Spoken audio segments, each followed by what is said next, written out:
Hello guys, मी आज बनवणार आहे सोयाबीनची भाजी. सोयाबीन आता भिजायला घातलेले कोमट पाण्यामध्ये स्वच्छ धुवून घेऊन हे कांदे घेतले, बारीक कट करून घेतलेला आहे. टमॅटो, मिरची, लसूण, कढीपत्ता घेतलेला आहे.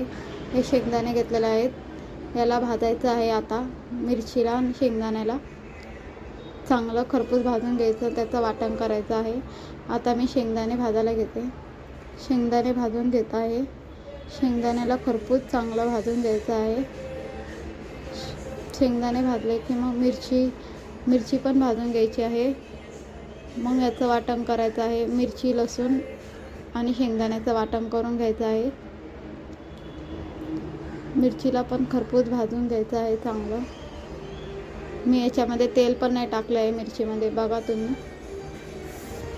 वाटण करून घेतलेलं आहे. आता मी याच्यात कढीपत्ता, तेल टाकलेलं आहे कढाईमध्ये आणि कांदा टाकलेला आहे. कांद्याला खरपूस भाजून घ्यायचं आहे आणि वाटण टाकायचं आहे.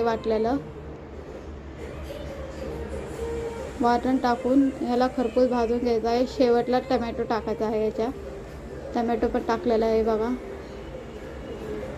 वाटणच्या आधी नाही टाकायचं टमॅटो, शेवटला टाकायचं. वाटणला खरपूस भाजून घ्यायचं, मग टमॅटो टाकायचा. आता बघू शकता तुम्ही मसाले वाटण कसं मी तेल सुटेपर्यंत चांगलं खरपूस भाजून घेत आहे. टमॅटो पण शिजत आहे त्याच्यामध्ये. खरपूस चांगलं भाजून घेतलेलं आहे. आता मसाले टाकते. मिरची पावडर घेतलेला आहे 2 चमचे. मीठ घेतलेला आहे 1 चमचा. हळद घेतलेली आहे छोटा. धनिया पावडर, हा सब्जी मसाला घेतलेला आहे आणि हा गरम मसाला घेतलेला आहे. हे सर्व एकजीव करणार आहे. आता याच्यात टाकणार आहे बघा. आता मी मसाले टाकत आहे सगळे.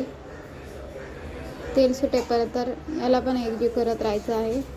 मस्त तेल सुटलं की मग याच्यामध्ये सोयाबीन टाकायचे आहे.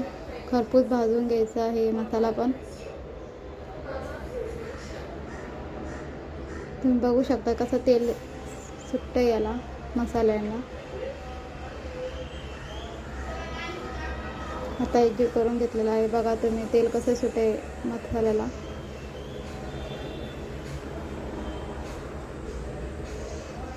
आता याच्यात सोयाबीन टाकूया. खूप छान लागते सोयाबीनची भाजी. अशा पद्धतीने करून बघा तुम्ही, खूप छानच लागते. याला भातासोबत किंवा चपातीसोबत पण खाऊ शकता तुम्ही, किंवा पुरीसोबत पण खाऊ शकतात. आता मी सोयाबीन टाकलेलं आहे. स्वच्छ धुवून घेतलेले आहे सोयाबीन. तिच्यातलं सर्व पाणी काढलेलं आहे. आता हिला एकजीव करून घेत आहे. मस्त मसाल्यामध्ये सर्व मिक्स होत आहे. चांगली एकजीव झाली की वरून गरम कोमट पाणी टाकायचं आहे. कोमट पाणी टाकलं की ती छान लागते. थंड पाणी नाही टाकायचं, कोमट पाणीही टाकायचं भाजीत.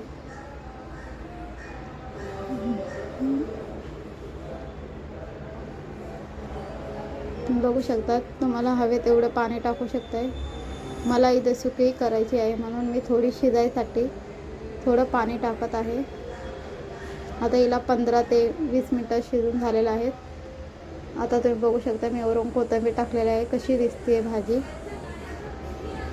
खूप छान लागते ही भाजी बघा. मी आता थोडी सुकीच केली आहे.